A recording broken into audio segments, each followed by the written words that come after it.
Dimanche 5 janvier 2025, l'amour d'alliance. Merci de nous retrouver sur votre chaîne L'Aventure dans la Parole. C'est le début de la semaine et peut-être que vous profitez de ces heures pour faire le ménage. Et vous profitez certainement aussi de votre famille ou encore aller à la plage ou faire toute autre chose. Mais avant tout, vous avez décidé de passer du temps dans la méditation quotidienne.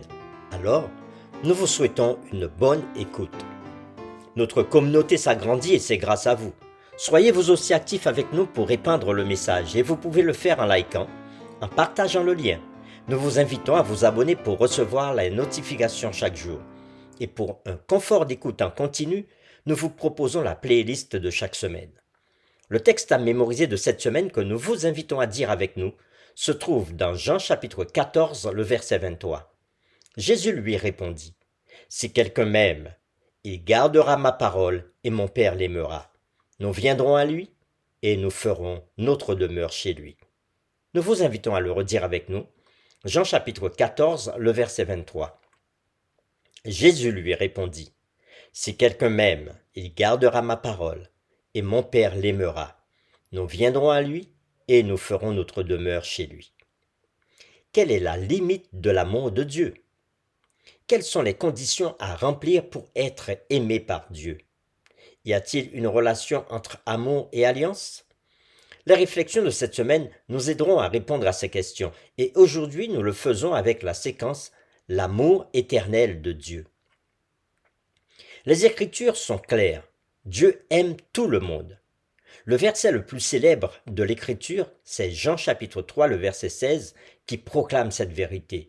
« Car Dieu a tant aimé le monde qu'il a donné son Fils unique, afin que quiconque croit en lui ne périsse point, mais qu'il ait la vie éternelle. » Nous vous invitons à lire avec nous le psaume 33, le verset 5 et le psaume 145, le verset 9, et nous répondrons à la question suivante. Qu'enseignent ces versets sur l'étendue de la bonté et de la compassion et de la miséricorde de Dieu? Nous lisons psaume 33, le verset 5. Il aime la justice et la droiture. La bonté de l'Éternel remplit la terre. Nous lisons maintenant le psaume 145, le verset 9. L'Éternel est bon envers tous, et ses compassions s'étendent sur toutes ses œuvres. Après avoir lu le psaume 33, verset 5 et le psaume 145, verset 9, répondons à la question suivante. Qu'enseignent ces versets sur l'étendue de la bonté et de la compassion et de la miséricorde de Dieu? Certains pourraient penser qu'ils ne sont pas dignes d'être aimés ou que Dieu pourrait aimer tout le monde, mais pas eux. Pourtant, la Bible proclame constamment que chaque personne est aimée par Dieu. Il n'y a personne qui n'aime pas, et puisque Dieu aime tout le monde, il veut aussi que tout le monde soit sauvé. Nous vous invitons à lire 2 Pierre chapitre 3, le verset 9, et 1 Timothée chapitre 2, le verset 4, et Ézéchiel chapitre 33, verset 11. Et nous répondrons à la question, qu'enseignent ces versets sur le désir de Dieu de sauver tout le monde? Nous lisons premièrement 2 Pierre chapitre 3, le verset 9. Le Seigneur ne tarde pas dans l'accomplissement de la promesse comme quelques-uns le croient, mais il use de patience envers vous, ne voulant qu'aucun périsse, mais voulant que tous arrivent à la repentance. Nous lisons maintenant 1 Timothée chapitre 2, le verset 4. Dieu veut que tous les hommes soient sauvés et parviennent à la connaissance de la vérité. Lisons Ézéchiel chapitre 33, verset 11. Dis-leur, je suis vivant, dit le Seigneur, l'Éternel. Ce que je désire, ce n'est pas que le méchant meure, c'est qu'il change de conduite et qu'il vive. Revenez, revenez de votre mauvaise voie. Et pourquoi mourriez-vous, maison d'Israël? Après avoir lu ces différents textes, 2 Pierre chapitre 3, verset 9, 1 Timothée chapitre 2, verset 4 et Ézéchiel chapitre 33, verset 11, nous répondons à la question « Qu'enseignent ces textes sur le désir de Dieu de sauver tout le monde ?» Le verset qui suit, Jean 3, verset 16, donc le verset 17, ajoute ceci.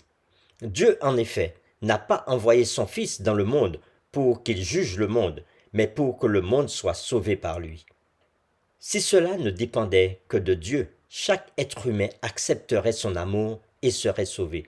Toutefois, Le Seigneur n'impose son amour à personne. Les gens sont libres de l'accepter ou de le rejeter. Et même si certains le rejettent, Dieu ne cesse jamais de les aimer. Dans Jérémie chapitre 31, le verset 3, Dieu proclame à son peuple: « Je t'aime d'un amour éternel. C'est pourquoi je te conserve ma bonté. » D'ailleurs, la Bible enseigne à plusieurs reprises que l'amour de Dieu dure éternellement. Par exemple, au psaume 136. L'amour de Dieu ne s'épuise jamais. Il est éternel. Cela est difficile à comprendre pour nous, car nous trouvons souvent qu'il est facile de ne pas aimer les autres, n'est-ce pas? Cependant, si seulement nous, en tant qu'individus, pouvions apprendre à faire l'expérience de la réalité de cet amour, c'est-à-dire connaître par nous-mêmes l'amour de Dieu, à quel point nous pourrions vivre et traiter les autres différemment. Pour terminer, réfléchissons à cette question. Si Dieu aime tout le monde, cela signifie qu'il doit aimer les personnes assez méprisables, parce qu'il y a des gens, beaucoup en effet, qui sont méprisables. Que devrait nous enseigner l'amour de Dieu pour ces gens sur la façon dont nous devons également chercher à entrer en relation avec eux? Nous vous invitons à prier avec nous.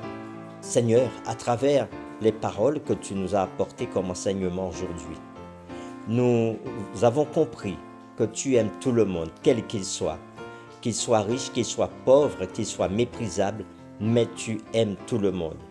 Et ton amour pour nous est si grand que tu nous dis qu'il demeure éternellement.